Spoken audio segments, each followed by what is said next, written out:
Oi, gente, boa noite. Nosso grupo vai trazer uma noção sobre salário, remuneração e equiparação salarial para vocês. O salário é o valor dado pelo empregador para o trabalhador que cumprir a sua jornada de trabalho. Essa remuneração varia de acordo com o que foi definido num contrato de trabalho e geralmente é representada pelo salário base, além das comissões, vale-transporte, gratificações e outros benefícios. O salário mínimo deve ser o menor pagamento oferecido a um trabalhador no Brasil. Esse valor, de acordo com a Constituição Federal, deverá atentar às diversas necessidades, como educação, lazer, transporte e saúde, de um cidadão, e ele é definido por lei. Esse valor mínimo sofre reajuste todos os anos. O cálculo do salário é feito com base nas horas trabalhadas, dias, semanas, de acordo com a função, comissão, produção. Antes de citar os tipos de salários que existem em nosso ordenamento, vale lembrar o que nos traz o artigo 458 e 460 da CLT. O artigo 458. Além do pagamento em dinheiro, compreende-se no salário para todos os efeitos legais a alimentação, a habitação, o vestuário e outras prestações in natura que a empresa, por força de controle ou de costume, fornece habitualmente ao empregado. Em caso algum, será permitido o pagamento com bebidas alcoólicas ou drogas nocivas. O artigo 460. Na falta de estipulação do salário ou não havendo prova sobre a importância ajustada, o empregado terá direito a perceber salário igual ao daquela que, na mesma empresa, fizer serviço equivalente ou de que for habitualmente pago para serviço semelhante. Tipos de salário. Existem alguns tipos de salário que se diferem por conter características específicas. São elas remuneração, salário, salário profissional, salário in natura, salário misto e pro labore. Pro labore é o valor dado aos sócios de uma empresa.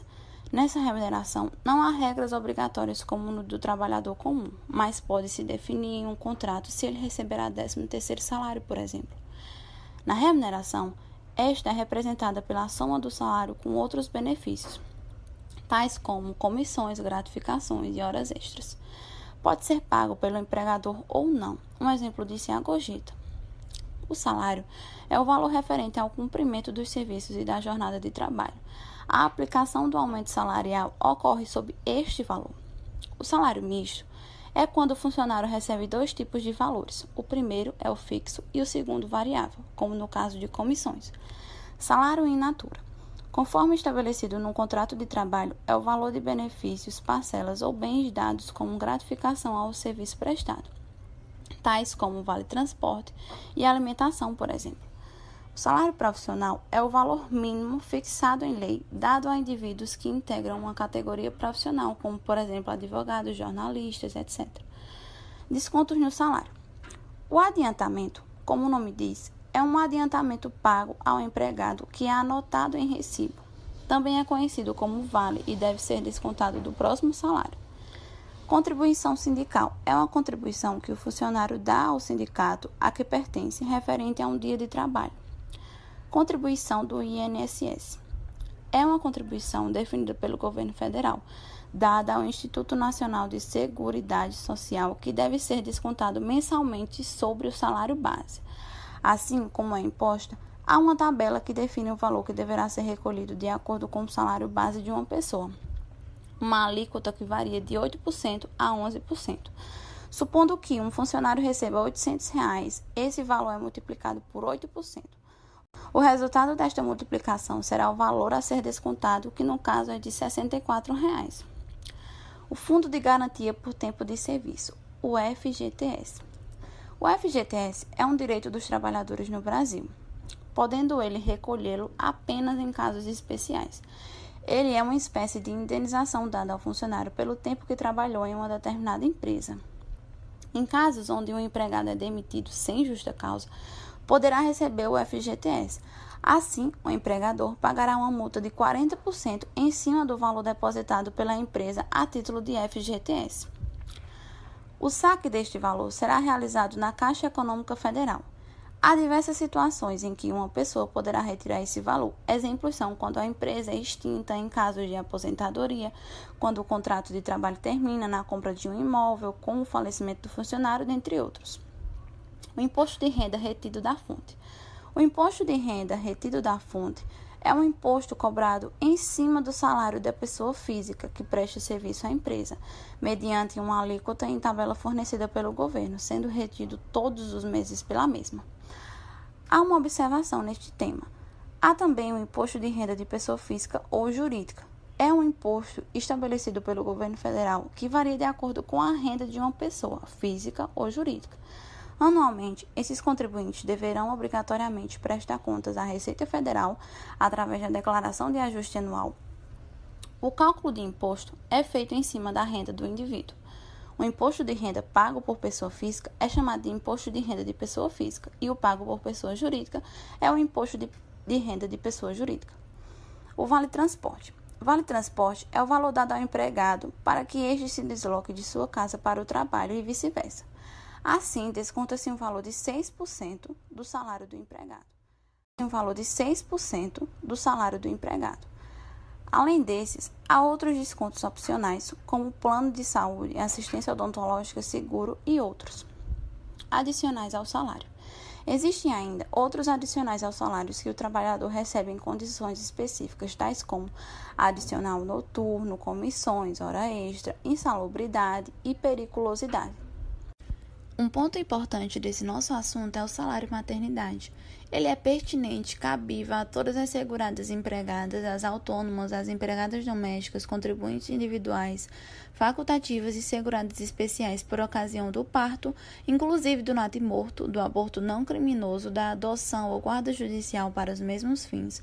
O salário maternidade é um direito também da trabalhadora doméstica previsto no artigo 7º, inciso 8º e parágrafo único, sendo que a dispensa imotivada obsta ao recebimento do benefício, pois a Previdência Social paga o salário maternidade. O nascimento ocorrido a partir da 23ª semana de gestação, inclusive em caso de natimorto, é considerado como parto. Outro ponto importante é o reajuste salarial. Quando falamos em reajuste salarial, pretendemos regularizar e deixar nossos salários em equilíbrio com a inflação. Anualmente é feito um reajuste no salário do brasileiro, de acordo com os números da inflação, como já foi dito anteriormente. Nos últimos anos, devido à queda na inflação, o salário do trabalhador em certos casos dobrou. Em relação aos servidores públicos, o seu reajuste está determinado. Remuneração. A remuneração do empregado, nos termos da CLT, seria a soma do seu salário mais as gorjetas que ele receber. Podemos dizer que remuneração é gênero, um gênero que engloba tanto o salário como a gorjeta. Com isso, se torna um conceito mais abrangente que o salário. Portanto, temos a seguinte equação: salário mais gorjeta forma o conceito de remuneração. Pessoal, embora salário e remuneração sejam duas expressões que a princípio pareçam ser sinônimas, para o direito do trabalho elas assumem significados diferentes. Como bem minha colega explicou anteriormente, para ser salário, a parcela deve ser paga diretamente pelo empregador, de uma maneira habitual e contraprestacional. Já o conceito de remuneração nos leva à soma desse salário quitado pelo empregador, mais as gorjetas que o empregado receber. Mas afinal, o que é gorjeta? A gorjeta nada mais é que aquela parcela que é quitada por um terceiro. Ela pode ser quitada de forma espontânea, conforme o artigo 457, parágrafo 3º, ou por uma previsão em uma nota de serviço feita pela empresa do pagamento da gorjeta, que posteriormente será distribuída entre os empregados. Observe que, diferentemente do salário, a gorjeta será paga por um terceiro de forma espontânea ou por previsão na nota de um serviço, em razão da existência de um contrato de trabalho. Vale salientar que essa parcela não é quitada pelo empregador, porque a parcela que é quitada pelo empregador em favor do empregado é o salário, enquanto que a gorjeta é paga por um terceiro. A gorjeta, mediante o artigo 457, parágrafo 3º da CLT, integra a remuneração do empregado para todos os efeitos legais. A remuneração do empregado que recebe gorjeta será a soma do seu salário mais as gorjetas que ele receber. Evidentemente, nessa hipótese, essa remuneração será utilizada como referência para o cálculo de diversas verbas. Ocorre que existem algumas verbas que levam em consideração, no momento do seu cálculo, apenas a parcela salarial.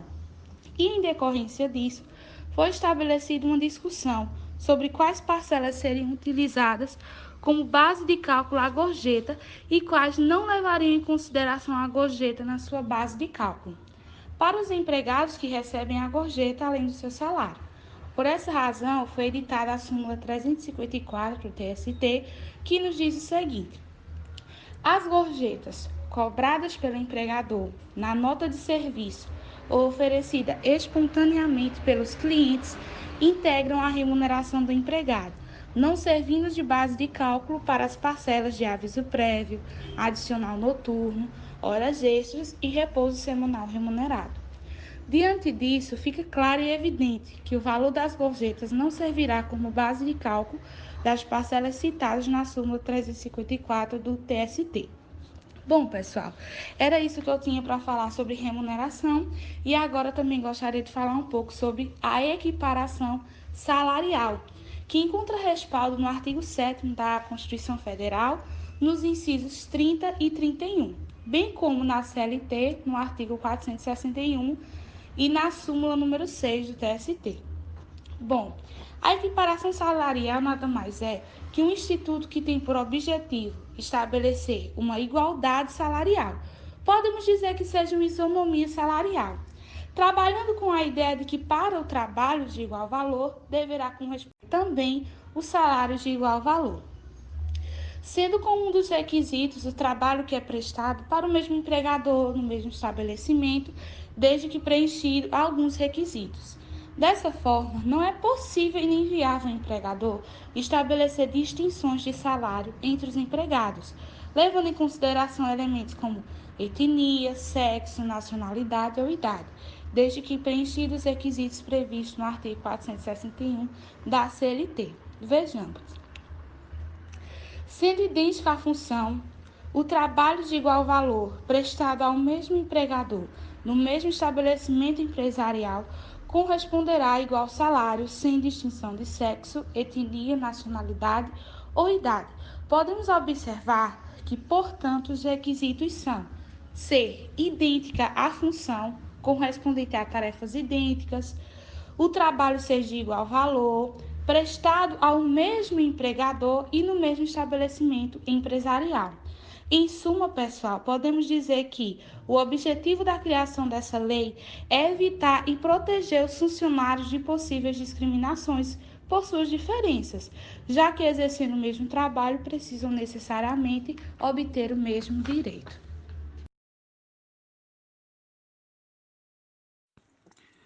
Era uma vez na agitada cidade de Ourópolis, uma jovem de 25 anos chamada Cristiane Genoveva de Alencar, que não está satisfeita com seu atual emprego, que tem como salário fixo o valor de R$ 1.050.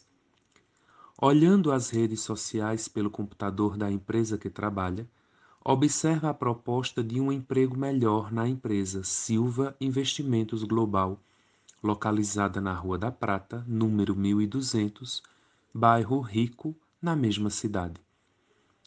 Rapidamente envia seu currículo para o endereço indicado e, por preencher os requisitos exigidos, é selecionada para a entrevista.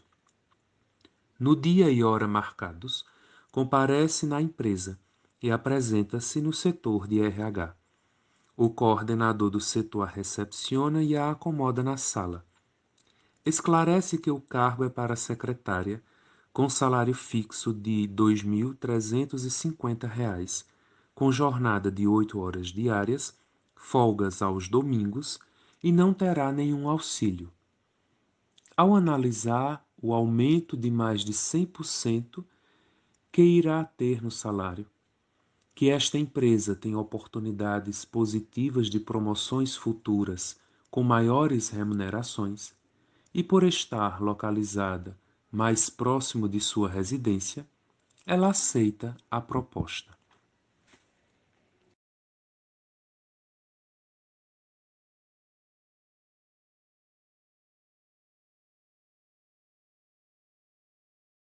Da mesma forma, a empresa Silva Investimento Global publicou em suas redes sociais uma vaga para limpador de vidro e compareceu à entrevista o senhor Aparecido Francisco Xavier, de 38 anos de idade e com vasta experiência no cargo. De início, o entrevistador lhe informou que o salário base é de R$ 1.045, com jornada de 6 horas diárias e folga no domingo. Lhe informou também que o cargo lhe oferece alguns auxílios, como auxílio alimentação de R$ 250, auxílio transporte de R$ 250 e auxílio periculosidade de R$ 500, totalizando uma remuneração de R$ 2.045. Entusiasmado com a remuneração total, o senhor Aparecido aceitou o emprego.